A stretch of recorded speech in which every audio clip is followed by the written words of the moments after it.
y'all, welcome back to the channel. So today I will be doing a birthday haul. My birthday is in the month of May, so I did pick up quite a lot of books to share with you guys, and I've already started reading some, so I wanted to go ahead and share the books that I've only read one, but I wanted to go ahead and share the books that I picked up this month. So let's get started. So I picked up Jurassic Park by Michael Crichton. I'm not sure how you pronounce it, but anyways, this was a great read. I've already read this one. This was the one that I wanted to start reading. I do not like the small print of this book. This is like a mass market paper book, but this was a great story, and I was not expecting myself to enjoy it that much, but I definitely enjoyed this a lot. I enjoyed the science behind everything that the movie tries to explain in a short amount of time.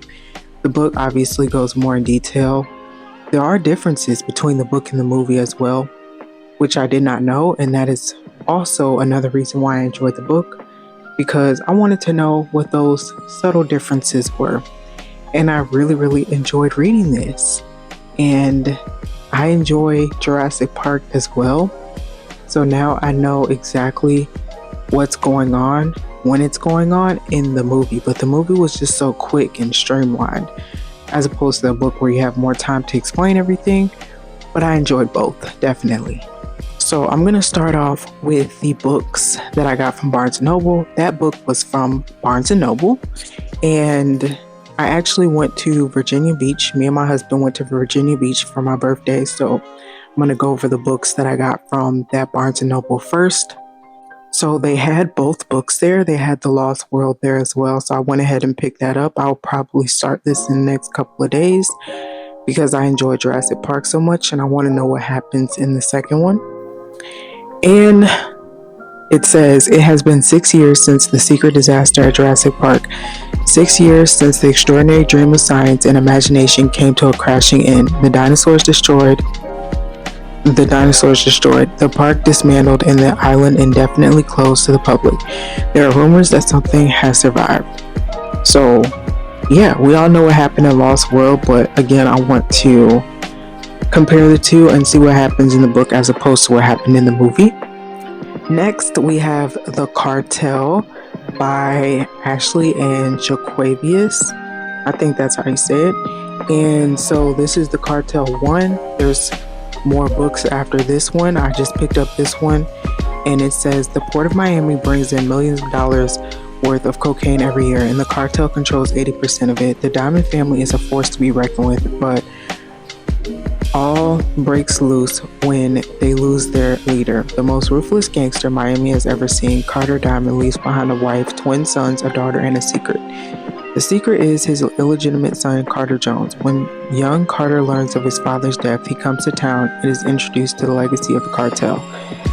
Mia Moore is a woman who used her beauty to enhance her skill as a contract killer. She is the leader of the Murder Mamas. When her crew is hired to take down the cartel, they get caught slipping, and Mia Moore loses her sister in the process. She is determined to get revenge. Unknowingly, she meets the son of Carter Diamond, and he immediately catches her heart. She's sleeping with the enemy, and when she finds out, she is torn between love and revenge. Young Carter and Mia Moore lead two different lifestyles. They are on opposing teams, and when their worlds collide, the truth will be unveiled in an unpredictable ending. So I enjoyed her writing in A Moth to a Flame as well as the Ethic books, so I decided to pick this up. They also have Butterfly in there. I'm not there yet. I want to finish reading the Ethic series before I jump into Butterfly because it is a spin-off of Ethic, I believe. Like, I want to read them in order.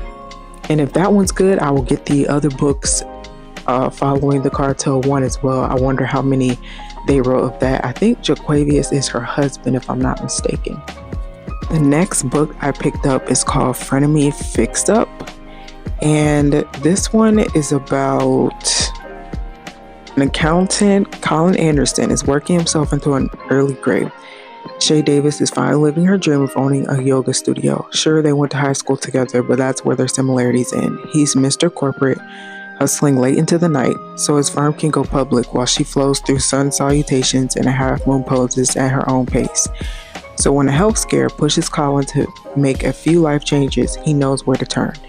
If he's going to get right with his career, he'll need the right woman, and to get the right woman, he has to prioritize his health. Who better than Shay to help whip his butt into shape so he can win back his high school girlfriend? The catch is, she only has 90 days to do it. And they both really get on each other's nerves. So yeah, I picked this up because it looked really cute. Also, look at the cover. They're like doing a yoga pose. It looked interesting, cute, fluffy, and you always need cute, fluffy romances to fill in the gaps of your TBR. I don't really have a TBR. I'm definitely a mood reader. I just pick up whatever I want to read. But if I had one, then I would definitely have a lot of these, which I do, because I enjoy reading cute, fluffy romances. Okay, the next two books that I got are actually classic literature, I guess you would say. The Adventures of Tom Sawyer and The Adventures of Huckleberry Finn, and they are both by Mark Twain, as you already know. I'm not going to go into too much detail about these. I got these because I gave myself homework and I wanted to read James by Percival.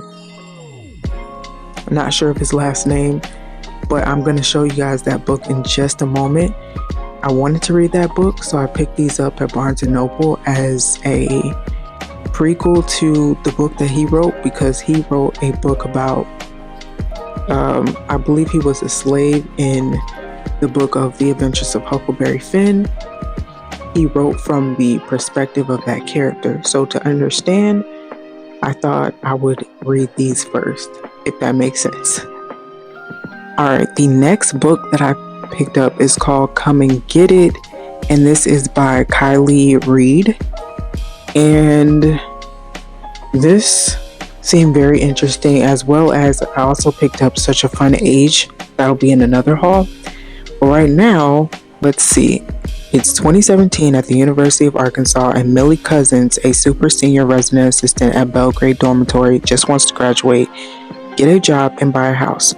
So when Agatha Paul, a writer and visiting professor itching for her next big topic, offers Millie an easy yet unusual opportunity for them to help each other further their own interest, Millie naturally jumps at the chance. I didn't read the whole thing, but I heard such great things about Such a Fun Age, so I was like, okay, I'm going to pick up both of them.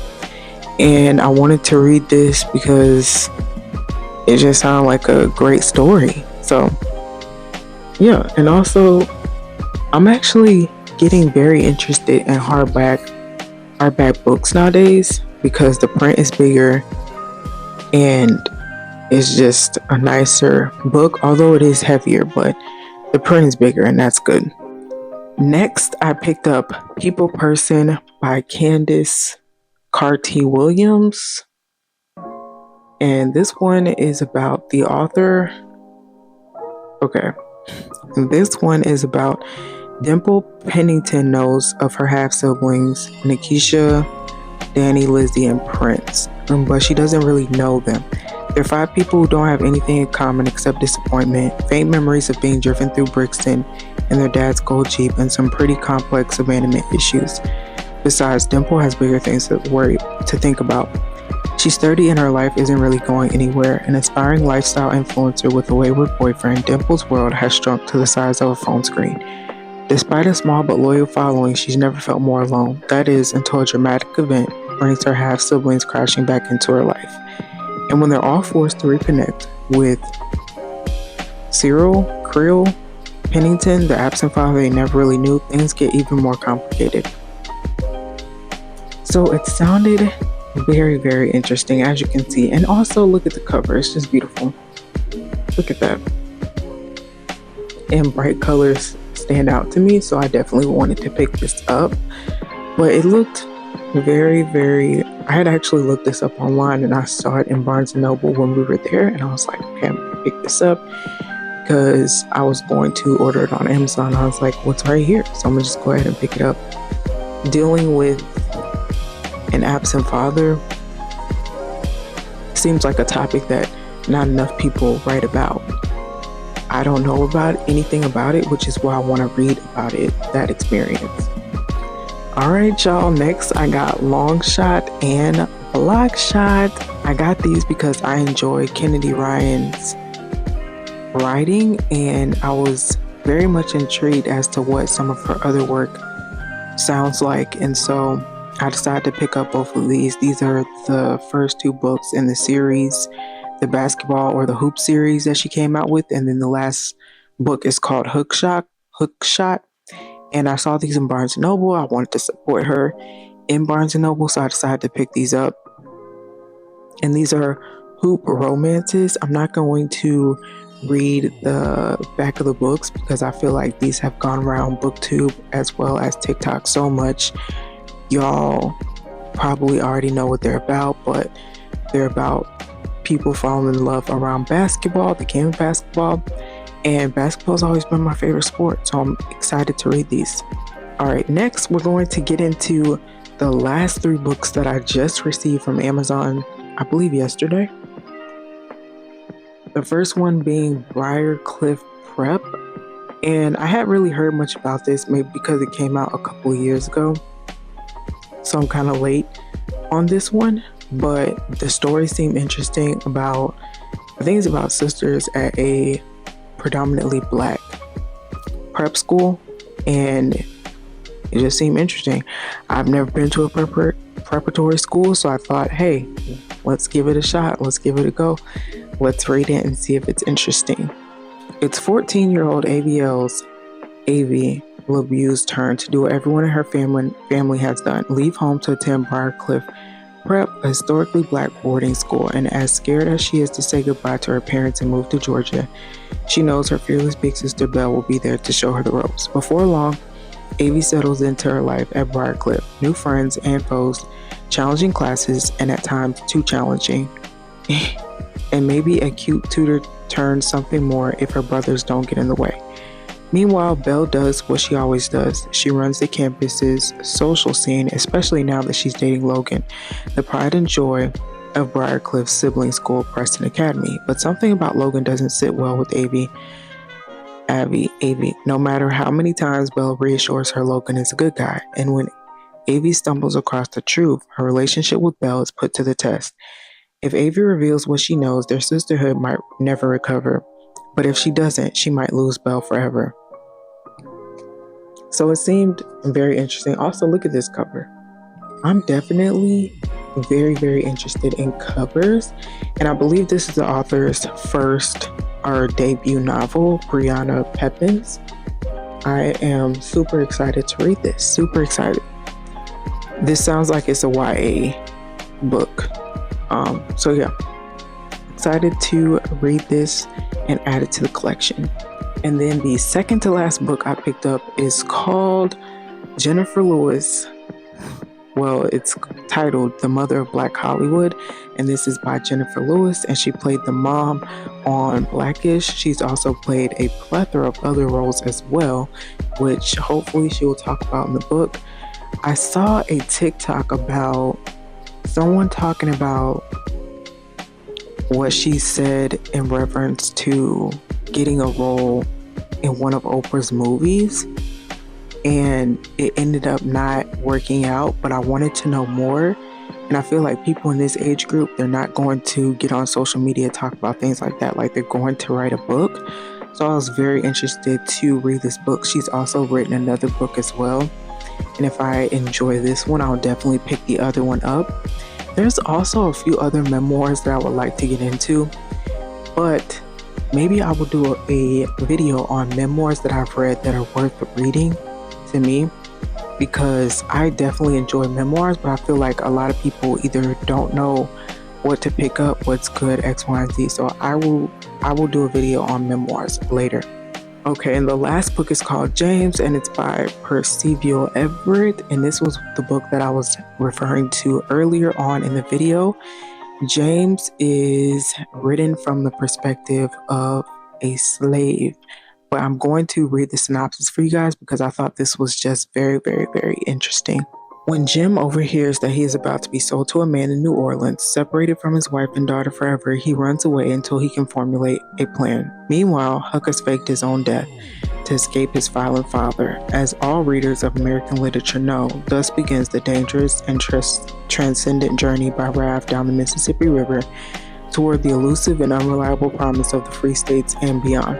Brimming with the electrifying humor and lacerating observations that have made Everett a literary icon, this brilliant and tender novel radically illuminates Jim's agency, intelligence, and compassion as never before. James is destined to be a major publishing event and a cornerstone of 21st century American literature. So I'm not sure what this is classified as, but I'm just going to say American literature since Mark Twain's novels are classified as American literature. I am still learning the classifications of different literature, but this seemed very, very interesting. So obviously before I read this, I had to read the other two books by Mark Twain to really understand. I probably didn't need to read The Adventures of Tom Sawyer, but I watched the movie as a child and I was like kind of interested in what happens in the book. And in high school and stuff, I didn't really read a lot of the books that we were made to read, so I'm interested to see where he goes with this. And I saw somebody's video on it, but I didn't click on it because I was like, I want to read the book first before I watch the review. So that completes this book haul, my birthday book haul, all the books that I have picked up recently. I'm also going to do another Amazon book haul separately of books that I picked up in the month of April. Not sure when you guys will see that, but I hope you guys enjoyed this video and I'll see you guys in the next one. Bye guys.